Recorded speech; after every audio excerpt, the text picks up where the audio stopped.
اہل دل کہتے ہیں کہ عشق اور محبت کی کوئی انتہا نہیں ہوتی، مگر آج میں آپ سے ایک ایسی کہانی شیئر کرنے جا رہا ہوں جو آپ کو عشق اور محبت کی انتہا تک لے جائے گی۔ آواز اور تصویر کی دنیا کے دوستو، اگر یہ آپ کے دل پر دستک دے تو میرے یوٹیوب چینل مبشر ممتاز کشمیری کو ضرور سبسکرائب کریں اور ویڈیو کو شیئر کر کے دستک کا جواب دیں۔ یہ محبت کی ایک ایسی داستان ہے جو اس ماڈرن، ترقی یافتہ اور تیز رفتار دنیا کی آج کی ہر محبت کے سامنے ایک سوال کھڑا کر دے گی۔ تو آئیے اسے سن کر خود اپنے اندر جواب تلاش کرتے ہیں۔ دوستو، پرانی بات ہے، کہتے ہیں ایک امیر شخص کو ایک لڑکی سے محبت ہو گئی۔ وہ ہر روز اس لڑکی کے راستے میں کھڑا ہو جاتا اور چپ چاپ گزرتے ہوئے اسے دیکھتا۔ اس محبت نے تو جیسے اس کی زندگی کو بدل کر رکھ دیا۔ وہ ہر پل اس کی یادوں میں کھویا رہتا، اسی کو سوچتا اور خدا سے دعاؤں میں اس لڑکی کے ملنے کی طلب کرتا۔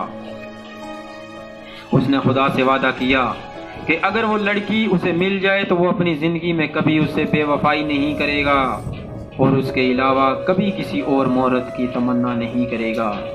لڑکے کا پیار سچا تھا۔ آخرکار محبت کی لہروں نے اس لڑکی کے دل پر بھی اثر کیا اور لڑکی بھی لڑکے کو پسند کرنے لگی۔ دونوں نے ایک دوسرے سے محبت کے وعدے کیے اور بجائے گناہ کے راستے پر چلنے کے یہ فیصلہ کیا کہ وہ شادی کر لیتے ہیں۔ بالآخر دونوں نے شادی کر لی اور ایک محبت بھری زندگی کا آغاز کر لیا۔ دونوں ایک دوسرے کا بہت خیال رکھتے اور یوں دیکھتے ہی دیکھتے ان کی محبت ایک مثال بن گئی۔ اب اس شادی کے عرصے کو 1 سال ہی گزرا تھا کہ ان دونوں کی خوشیوں کو کسی کی بری نظر کھا گئی۔ ہوا یوں کہ وہ لڑکی بیمار ہو گئی۔ اسے ایک ایسی بیماری لگ گئی جس سے اس کی خوبصورتی اور رنگت تیزی سے کم ہونے لگی۔ اس کے شوہر نے بہت کوشش کی، ہر جگہ اس کا علاج کروایا، مگر ساری کوششیں ناکام اور اس کی بیماری اور بھی تیزی سے بڑھتی چلی گئی۔ ایک دن وہ لڑکا اپنی بیوی کے لیے دعا لے کر گھر جا رہا تھا کہ راستے میں اس کو ایک حادثہ پیش آ گیا۔ اس حادثے نے اس کی دونوں آنکھوں کی بینائی ختم کر دی۔ ایک طرف اس لڑکے کی آنکھوں کی روشنی چلی گئی اور وہ اندھا ہو گیا، تو دوسری طرف بیماری کی وجہ سے اس کی بیوی کی رنگت، حسن اور خوبصورتی ختم ہو گئی۔ اس کے باوجود دونوں کی زندگی چلتی رہی۔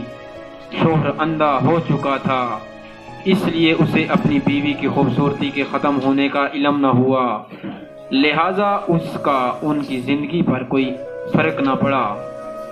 دونوں پہلے سے بھی زیادہ ایک دوسرے کا خیال کرتے اور محبت میں کمی ہونے کے بجائے اور بھی بڑھتی گئی۔ آواز و تصویر کی دنیا کے دوستو، خدا کا کرنا ایسا ہوا کہ ایک دن اس لڑکی کا انتقال ہو گیا۔ بیوی کے انتقال کے بعد اس کا شوہر بہت غمگین رہنے لگا۔ یہ سب کچھ اس سے برداشت نہ ہو سکا اور اس نے فیصلہ کر لیا کہ وہ سب کچھ بیچ کر یہ شہر چھوڑ کر کسی اور شہر چلا جائے گا۔ جب اس نے سب کچھ فروخت کر دیا اور روتا ہوا شہر چھوڑ کر جانے لگا تو راستے میں ایک شخص نے اسے پیچھے سے آواز دی اور کہنے لگا، اکیلے کیسے جاؤ گے دوست؟ اب تک تو تمہاری بیوی تمہاری مدد کرتی رہی، تمہارا خیال رکھتی رہی اور تمہاری بیوی تمہاری آنکھیں بنی رہی۔ اب اکیلے کیسے زندگی کی مشکلات کا سامنا کرو گے؟ اس پر وہ اندھا شخص بولا، میں دیکھ سکتا ہوں، میں نے آنکھوں کی بینائی چلے جانے کا جھوٹ بولا تھا۔ اگر میری بیوی کو پتہ چل جاتا کہ میں اس کی بدصورتی کو دیکھ سکتا ہوں تو یہ احساس اسے اس کی بیماری سے بھی زیادہ تکلیف دیتا۔ میں نے اپنے خدا سے وعدہ کیا تھا کہ میں اسے کبھی بھی کسی قسم کی تکلیف نہیں دوں گا، ہمیشہ اسے خوش رکھوں گا، کبھی اس سے بے وفائی نہیں کروں گا۔ حسن اور خوبصورتی ہی سب کچھ نہیں ہوتے۔ وہ بہت اچھی انسان تھی، وہ بہت اچھی بیوی تھی، میں بس اسے خوش رکھنا چاہتا تھا۔ میں نے جو بھی کیا اس کی محبت میں کیا۔ آج وہ نہیں ہے مگر اس کی یاد ہمیشہ میرے ساتھ رہے گی۔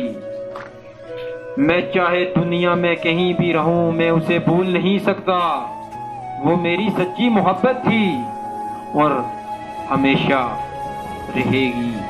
آواز و تصویر کی دنیا کے دوستو، انسان کی خوبصورتی، حسن، جوانی، رنگ، روپ سب فانی ہے، فنا ہو جاتا ہے مٹی کا مال، ایک دن مٹی میں مل جاتا ہے، مگر اس کی سچائی، ایمانداری، محبت، خلوص اور انسانیت کا جذبہ ہمیشہ زندہ رہتا ہے، یہ کبھی ختم نہیں ہوتا، دلوں میں گھر بناتا ہے، مثال بن جاتا ہے۔ دوستو، اگر اس کہانی نے آپ کی سوچ بدل کر آپ کے دل پر دستک دی ہے تو اسے شیئر کر کے جواب دیں، اور میرے یوٹیوب چینل مبشر ممتاز کشمیری کو ضرور سبسکرائب کریں۔ اپنا بہت سارا خیال رکھیے گا دوستو، اور اپنے سے جڑے ان لوگوں کا بھی خیال رکھیے گا جن کا کوئی خیال نہیں رکھتا۔ اب تک کے لیے اتنا ہی، تب تک کے لیے اللہ حافظ۔